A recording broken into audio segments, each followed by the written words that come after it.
La semana pasada estábamos viendo un aspecto importante que nos compete a nosotros como creyentes, que también tiene relación con la iglesia, y estábamos viendo, como ustedes recordarán, la importancia de congregarnos. ¿Cuántos recuerdan? ¿Sí? La importancia de congregarnos, la importancia de venir a la iglesia, de venir a la casa de Dios.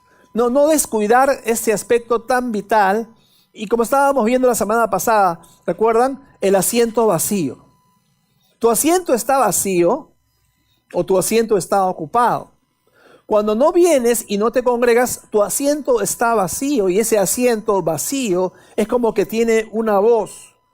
Ese asiento vacío es un alma que no está en la casa de Dios, que necesita alimentarse, que necesita tener el estímulo, que necesita tener todo lo que Dios le ofrece cuando estamos en su casa, pero por alguna razón, al no estar presente, entonces puede conllevar a situaciones peligrosas en la propia vida cristiana. Por eso estábamos viendo en este versículo de Hebreos 10 que no debemos dejar de congregarnos, amén, como algunos tienen por costumbre. Es una fase, un aspecto muy importante en nuestro caminar cristiano. Cuando Jesús estuvo acá en la tierra, 3 años, Él empezó, desde que llegó, luego que reclutó a sus discípulos, empezó a mostrar una faceta que nadie nunca antes había visto en una persona. Empezaron a venir los milagros, los discípulos se quedaron asombrados, se quedaron boquiabiertos de todas las señales que Jesús hacía. Y me imagino pues que ellos pensarían, pues, ahora que estoy acá, voy a sentarme en primera fila y voy a mirar. Voy a ser un espectador de primera fila. Voy a ser un mirador, como se dice, ¿no? Uno que está mirando atentamente todo lo que está pasando. Y Jesús los llamó a todos estos discípulos, ¿verdad? Pero luego un día, algo más ocurrió que cambió la vida de ellos, y a través de la vida de ellos también sigue cambiando la vida de muchísimas personas, como también te puede cambiar a ti. En Lucas 9, en el versículo 1 en adelante, mira lo que dice la palabra de Dios. Dice, habiendo reunido a sus 12 discípulos, les dio poder y autoridad sobre todos los demonios y para sanar enfermedades. Y los envió a predicar el reino de Dios y a sanar a los enfermos. Y les dijo, no toméis nada para el camino, ni bordón, ni alforja, ni pan, ni dinero, ni llevéis 2 túnicas. Y en cualquier casa donde entréis, quedad allí, y de allí salid. Y donde quiera que os recibieren, salid de aquella ciudad, y sacudid el polvo de vuestros pies en testimonio contra ellos.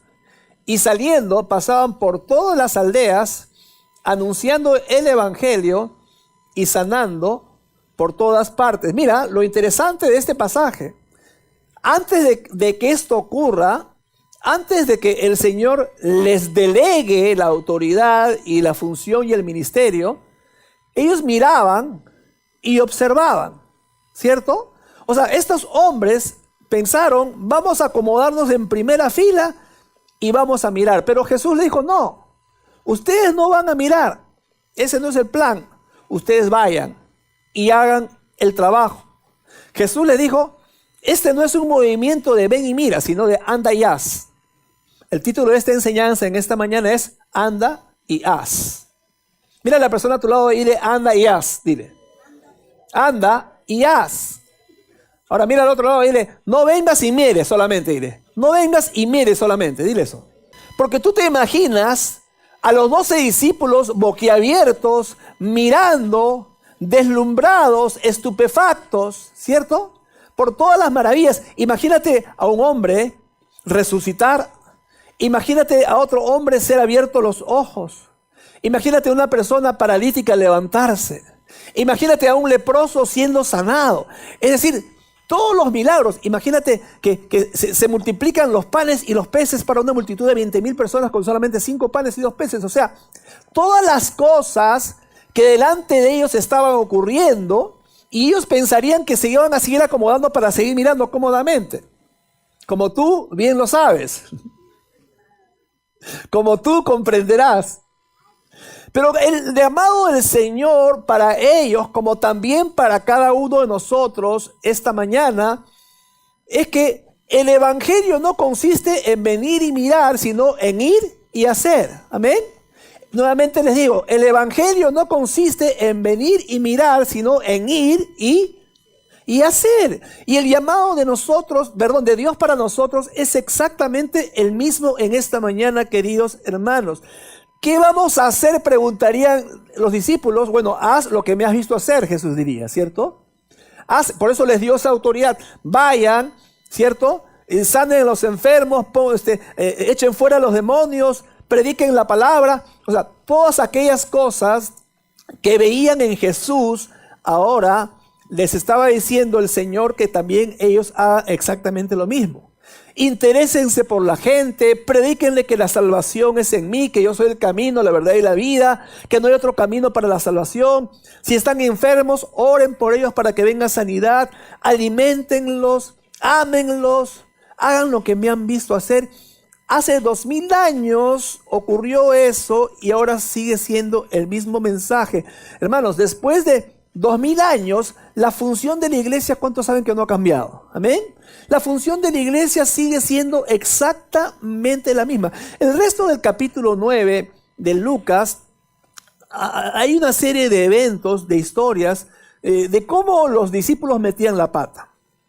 Es como que si Lucas pues quisiera que supiéramos que no tenemos que ser personas perfectas para hacer la obra del Señor. Ahí tú ves de pronto a el hijo de una persona que estaba endemoniada y los discípulos no lo pueden echar fuera. Luego los discípulos empiezan a discutir entre ellos quién sería el mayor en el reino de los cielos. Los discípulos, cuando Jesús quiso entrar a una región de los samaritanos no se le impidieron entrar al Señor y los discípulos dijeron, Señor, ¿quieres que oremos para que descienda fuego y los consuma como lo hizo Elías? Y el Señor los reprendió porque no sabían lo que estaban hablando estos discípulos. Es decir, como que si Lucas quisiera que nosotros aún el día de hoy supiéramos que la imperfección, la ignorancia, la inmadurez o los defectos que nosotros tenemos no nos descalifican para servir al Señor. Amén. Las cosas por las cuales vivimos no nos descalifican en el ministerio del Señor. ¿Tú te imaginas ese grupo de 12 personas? ¿Cuántos creen que eran personas imperfectas? ¿Cuántos creen que ellos tenían problemas como tú también y como yo los tenemos, cierto? ¿Ellos eran diferentes a nosotros? Por supuesto que no. Es como si Lucas en la palabra quisiera que supiéramos que todas aquellas cosas que nosotros tenemos y que también tenían los discípulos, pero no eran algo que descalificaban a las personas en el ministerio ni para servirlo. O sea, no importa cuán inadecuado tú te sientas, no importa si tú te sientes incompetente, no importa si el día de ayer te tuviste un gran problema y hasta el día de hoy no lo puedes resolver, no importa nada de eso. Tú estabas en la categoría de ven y mira. Jesús te dice, ahora yo te pongo en la categoría. O sea, tú estás calificado para la categoría de anda y haz. Pero Señor, yo no sé, yo no puedo, yo no conozco. Anda y haz. Anda y haz. Y el Señor les decía eso a sus discípulos y ellos empezaron a hacerlo. Ellos fueron, la palabra dice, sin dinero, sin alforja, sin bolso, sin túnica, ni nada. Algo estaba pasando en la vida de esas personas. Y luego de 2000 años, como dije, la iglesia que Jesús compró con su sangre y que inició con un grupo de 120 en el aposento alto de Marcos, en el día de hoy está impactando el mundo. ¿Cuánto le dan gloria a Dios por eso? Amén. Y nosotros somos parte de esa iglesia. Y luego algo ocurrió adicional a eso. Capítulo 10, en el versículo 1, dice lo siguiente, dice, después de estas cosas, designó el Señor también a otros 70, a quienes envió de dos en dos delante de él a toda ciudad y lugar a donde él había de ir. Y les decía, la mies a la verdad es mucha, mas los obreros pocos. Por tanto, rogad al Señor de la mies que envíe obreros a su mies.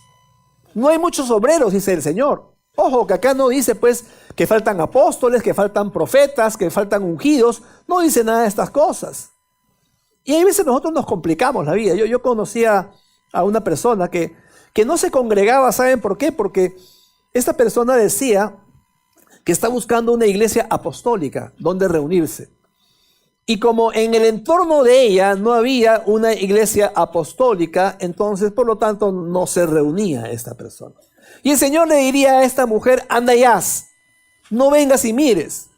No es que estás buscando condiciones perfectas para cumplir el mandato que Dios puso sobre tu vida y sobre mi vida. Hermanos, es un mandato del Señor que vayamos y hagamos. ¿Sabes por qué la gente muchas veces se va de iglesia en iglesia? ¿Sabes por qué? Te voy a decir en esta mañana. Mucha gente se va de iglesia en iglesia porque no se involucran, porque no participan, porque están siempre viniendo y mirando en vez de estar yendo y haciendo. El Señor te dice, no vengas y mires solamente, sino anda y haz y cumple el ministerio. Y se van a otra iglesia estas personas pensando que es la solución, y por un tiempo quizás sea la solución, entre comillas, pero eventualmente al transcurrir las semanas y los meses vas a llegar al mismo punto del cual saliste de esa primera iglesia. ¿Sabes por qué? Porque el problema no está en la iglesia. ¿Sabes por qué? Porque a cualquier lugar donde vas, tú estás dentro de esa persona. O sea, tú vas a esa otra iglesia, tú vas a ese otro grupo, tú vas a esa otra denominación y llevas todos tus problemas, llevas todas inseguridades, todas tus cosas que tienes adentro, y eventualmente eso se refleja en tu propia vida, y después de un tiempo otra vez vas a salir a otra iglesia tratando de buscar la iglesia perfecta. Y cuando encuentres la iglesia perfecta, ¿qué decimos acá? No vayas, ¿por qué? Porque la vas a malograr. ¿Cierto? Porque no existe esto de iglesia perfecta. Todas las iglesias están conformadas por personas imperfectas y con problemas. Entonces, la verdad, nunca vamos a encontrar realización cuando venimos y miramos. Vamos a encontrar realización en el cristianismo cuando vamos y cuando hacemos la obra que Dios nos ha encomendado. Entonces Jesús envía a los 70 y le dice, quiero que vayan de 2 en 2. La iglesia no es un grupo de solistas, acá no hay héroes, acá no hay protagonistas, el único protagonista es el Señor, amén. El único protagonista es Él y nosotros hacemos a Jesús famoso. Entonces los 70 son enviados y Jesús tiene que esperar días, semanas, no se sabe cuánto tiempo, cuando envió estos 70. Y bien interesante, cuando regresaron los 70, mira el capítulo 10, versículo 17, volvieron los 70 con gozo diciendo, Señor, aún los demonios se nos sujetan en tu nombre. O sea, ellos volvieron con gozo. O sea, ellos dijeron, Señor, venir y mirar es bonito, pero mucho mejor es ir y hacer. Porque ya con esto de venir y mirar yo estaba contento, pero ahora que estoy yendo y que estoy haciendo, vemos cómo los demonios se nos sujetan. O sea, los apóstoles, los discípulos empezaron a ver las obras de Dios a través de ellos. Se dieron cuenta que cada uno de ellos era un conducto, un canal por el cual el mover de Dios estaba fluyendo en la vida de las personas, y eso es lo mismo que Dios quiere que entendamos en esta mañana. O sea, hermanos, algo ocurre en el corazón de Dios cuando nosotros nos movilizamos. ¿Cuántos quisieran ver a Jesús contento? Levanten su mano. Mira, ¿qué crees que alegraría el corazón de Jesús? Versículo 21. En aquella misma hora, Jesús se regocijó en el Espíritu y dijo, yo te alabo, Padre, Señor del cielo y de la tierra. O sea, Jesús se regocijó en el Espíritu. Es como que Él hubiese hecho un plan piloto para 12 personas y luego otro plan para 70.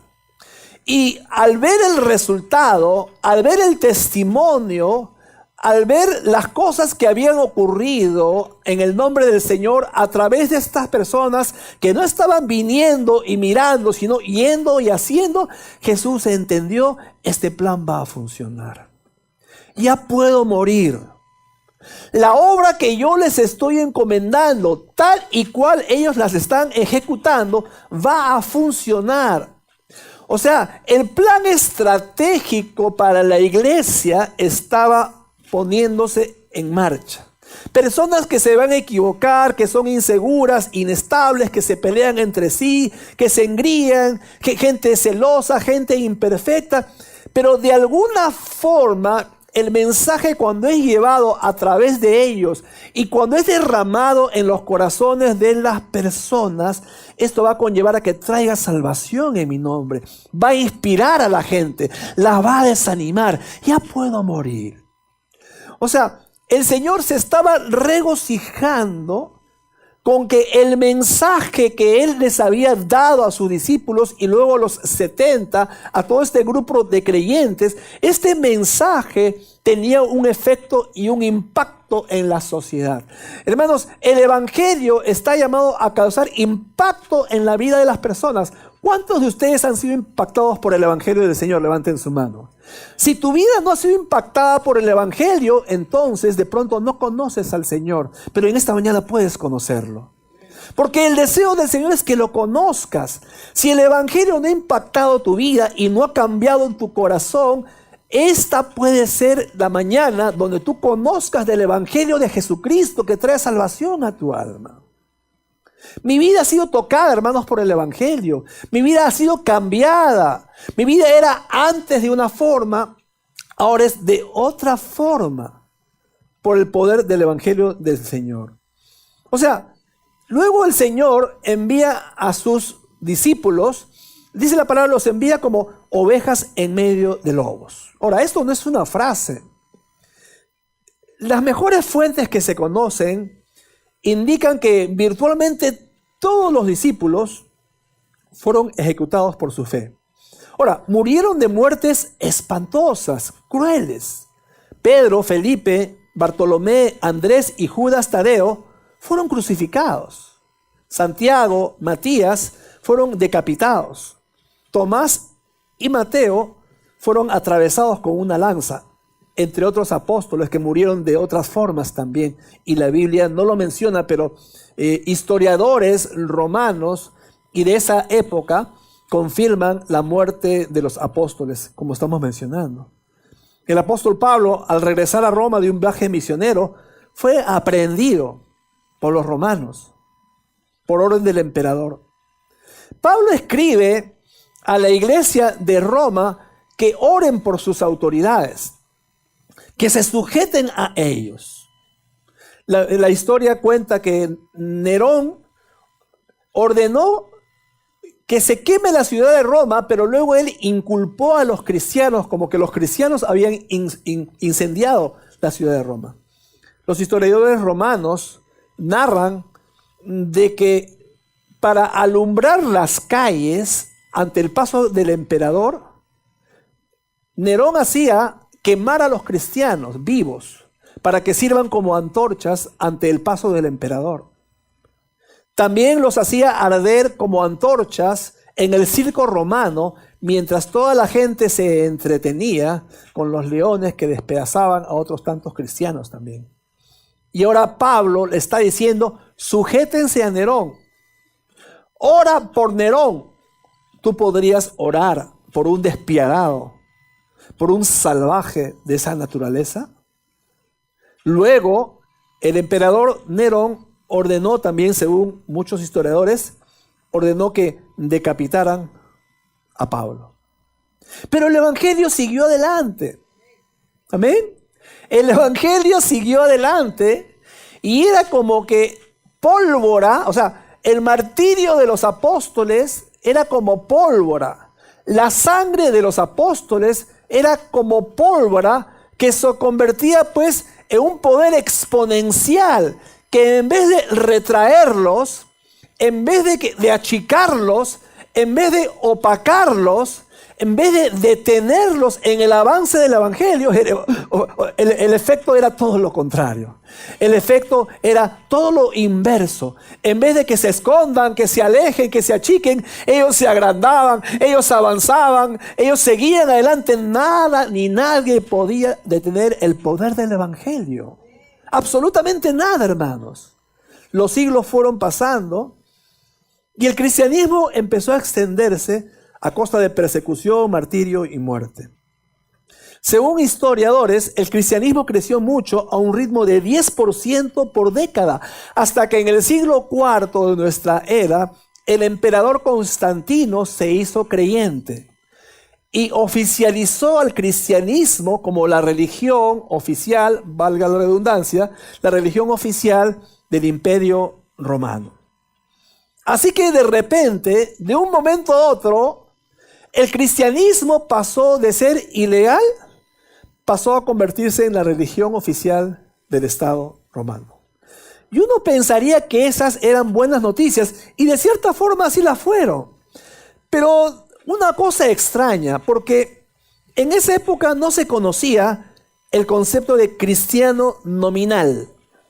En ese entonces, si querías llegar a ser creyente, tenías que tenías que pagar un terrible precio, como dijimos aún de repente a costa de tu propia vida.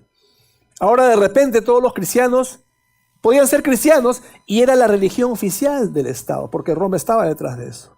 O sea, era más fácil ahora ser un cristiano nominal que ser un pagano nominal, y de cierta forma la iglesia no se ha recuperado de esto. O sea, en esta iglesia y en toda iglesia donde se predica el nombre del Señor, los pastores y líderes en esta iglesia no tenemos ningún interés en liderar la expansión de un cristianismo nominal. Cristianismo nominal tiene que ver con cristianismo superficial, cristianismo solamente de nombre, cristianismo solamente como cliché, como algo chévere, soy cristiano, algo cool. No se trata de eso. Mi intención como pastor, yo no tengo ningún interés en esa clase de cristianismo. ¿Saben por qué? Porque ese cristianismo no cambia vidas. Ese cristianismo no transforma. Ese cristianismo no viene del corazón. Ese cristianismo no salva tu vida. Ese cristianismo no transforma tu matrimonio ni cambia a tus hijos. El cristianismo nominal, desde esa época del siglo IV hasta el día de hoy, es lo que está imperando, hermanos. Y eso no cambia la vida de las personas. Entonces estamos viendo cómo el transcurrir del tiempo ha conllevado al cristianismo hasta lo que ahora vemos en estos días, el día de hoy. Hace un tiempo atrás yo les conté una historia que quiero volverla a mencionar para entender un poquito este aspecto de por qué estamos aquí nosotros como iglesia. Hace muchos años atrás, en verdad hace 3 siglos aproximadamente, el viajar por mar era muy peligroso. Las tormentas y todas las rocas inmensas que hay en el mar hacían que muchas embarcaciones peligraran y naufragaran y la vida de muchas personas se perdieran. Entonces en los Estados Unidos, en la región de Massachusetts, en el norte este de los Estados Unidos, se formó lo que se conocía como la Sociedad de los Salvavidas. Ellos edificaban pequeños refugios para poder salvar a aquellas naves que naufragaban ahí en el mar. Constantemente habían personas mirando ahí en el mar, en el fondo del mar, para ver si había alguna embarcación y para ver de alguna forma cómo podían ayudarlos, cómo podían rescatarlos. Ellos pusieron unas cabañas, las llamaron cabañas de refugio, y estos voluntarios miraban al mar todo el tiempo. E inmediatamente ellos veían que había peligro de gente que se estaba hundiendo o las embarcaciones que estaban naufragando. Ellos inmediatamente entraban mar adentro para salvar a la mayor cantidad de personas que podían. Ellos lo hacían sin cobrar dinero, lo hacían simplemente por el hecho de buscar salvar vidas. No buscaban ningún reconocimiento ni nada. O sea, todas las personas que miraban al mar se arriesgaban a entrar al mar para salvar a un prójimo, la sociedad de los salvavidas. Pues con el transcurrir del tiempo se formó la Guardia Costera Norteamericana. Entonces, eventualmente, pues la idea luego que se impuso fue: deja que los profesionales hagan su trabajo, están bien entrenados y se les paga para hacerlo. Por lo tanto, estos voluntarios dejaron de mirar en el mar por si alguna nave se hundía y por si alguna vida naufragaba. En vez de eso, siguieron reuniéndose la Sociedad de los Salvavidas. Como ya había gente especializada, entrenada y que se le pagaba para hacer ese trabajo, ellos dejaron de cumplir esa función, pero siguieron reuniéndose. Y se convirtió en un club social. donde empezaron a reunirse cada cierto tiempo, se hacían reconocimientos por la labor que hace 20 años habían hecho y empezaron a cobrarse cuotas para el mantenimiento del local, para servir la comida y para todos los beneficios que un club social empieza a dar a las personas. Pero lo que sobre todo dejaron de hacer, y lo más importante que dejaron de hacer, ¿sabe qué cosa fue? Mirar en el mar por si alguna persona se estaba hundiendo, por si alguna persona se estaba ahogando. Dejaron de mirar en el mar por si alguna embarcación empezaba a naufragar. ¿Y saben qué, hermanos? El peligro es de que nosotros como iglesia nos convirtamos en algo parecido. O sea, el peligro radica en que nosotros dejemos de mirar en el mar donde está la gente que tiene necesidad, que se está muriendo sin Cristo, donde sus almas están vacías, donde sus matrimonios están naufragando, donde sus hijos están haciendo cosas incorrectas porque los padres no se dan el tiempo de educarlos en los caminos del Señor. Y nosotros venimos a la iglesia como un club donde la pasamos bien, donde nos sentimos bien, donde conversamos unos a otros, donde cantamos unas cuantas canciones y luego nos vamos a nuestra casa y el mundo se sigue perdiendo sin Cristo. Y esto, hermanos, es un jalón de orejas para cada uno de nosotros en esta mañana, creo yo, porque tenemos que entender qué es la labor de la iglesia de Jesucristo en el siglo XXI.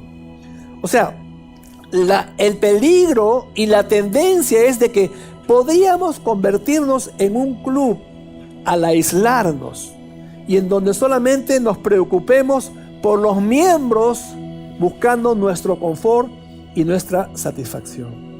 Hermanos, la iglesia fue la primera organización en la historia humana que fue creada para el beneficio de aquellos que no son miembros. ¿Sabías eso? Porque en los clubes los beneficios son para los miembros, pero no así en la iglesia de Jesucristo. ¿Cuántos dicen amén conmigo? Amén. Son para los que están afuera. Por lo tanto, el Señor en esta mañana te dice, no vengas solamente y mires. Mejor aún, anda y haz. Mira a la persona a tu lado y dile, anda y haz la obra. Dile, anda y haz la obra. Es el llamado de Dios para cada uno de nosotros, hermanos.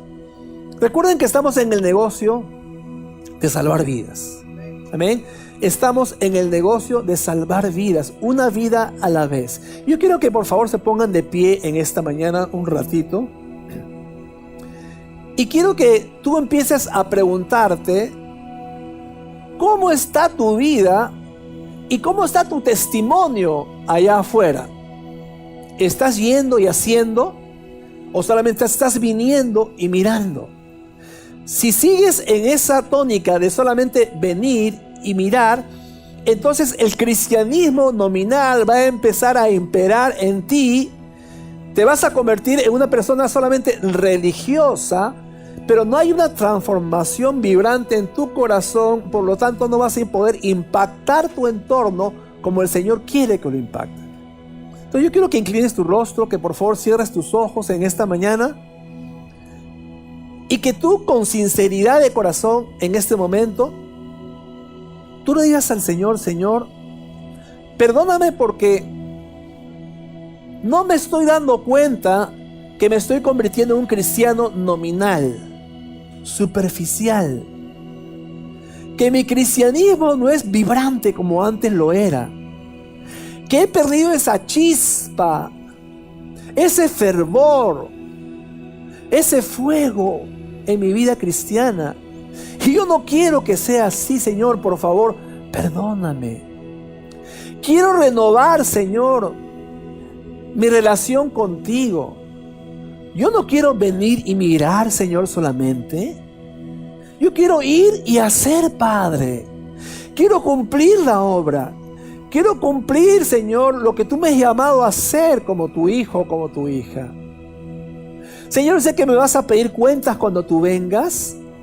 Quiero estar a la altura de aquel día que tú me llames a tu presencia y me pidas cuentas de qué cosa hice con mi vida, de qué cosa hice con el evangelio, de qué cosa hice con el llamado que tú hiciste para mi vida, Señor. Quiero estar a la altura, Señor.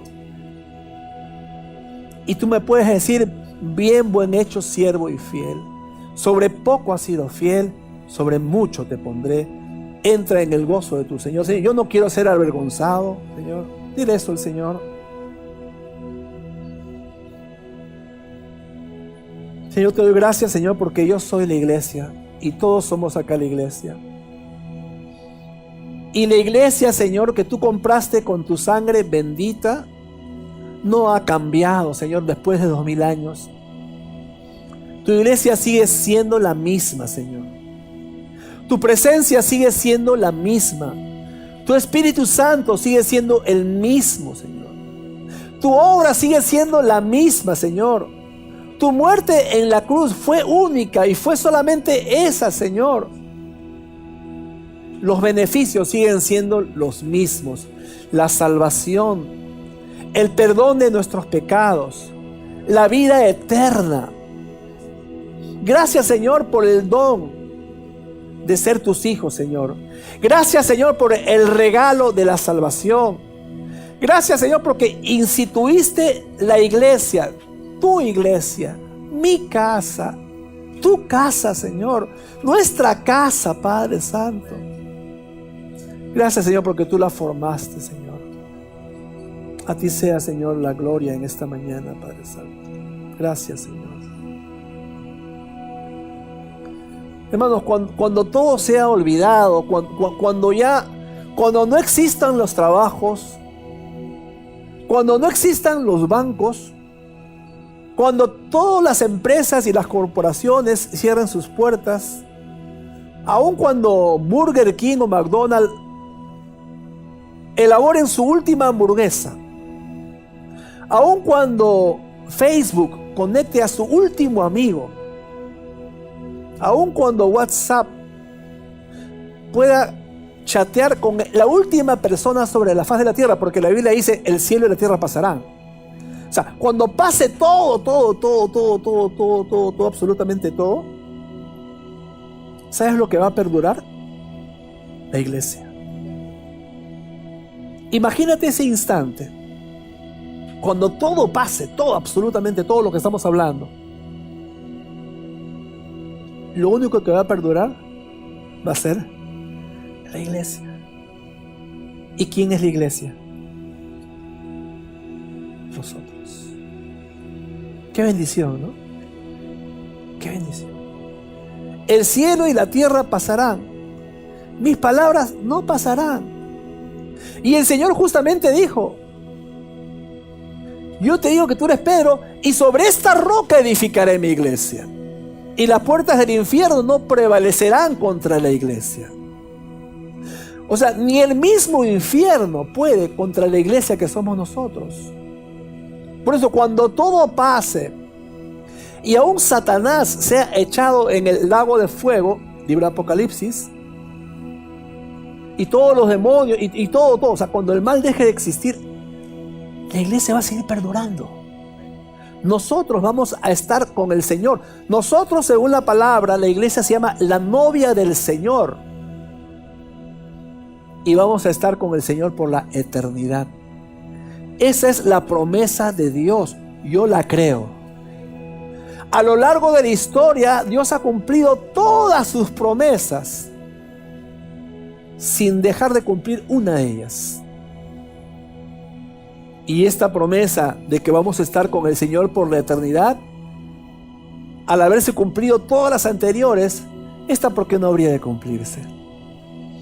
El Señor tiene un antecedente extraordinario de cumplir sus promesas. ¿Cuántos lo creen conmigo? Créele al Señor, hermanos.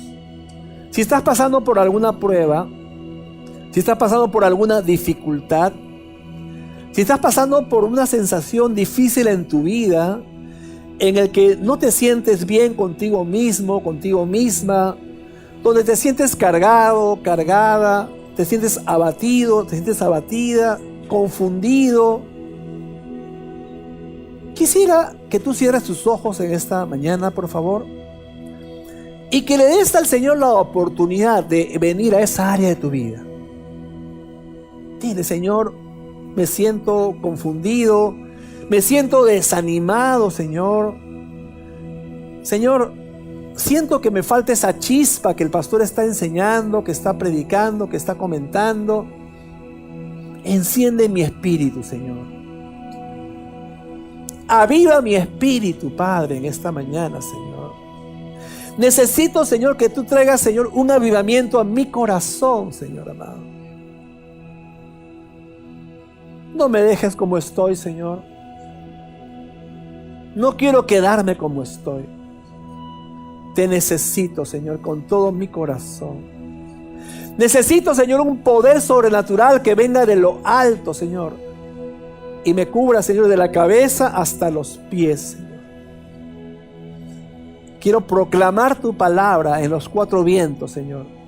Quiero contarle al mundo cuán grandes cosas tú has hecho conmigo y cómo has tenido de mí misericordia, Señor.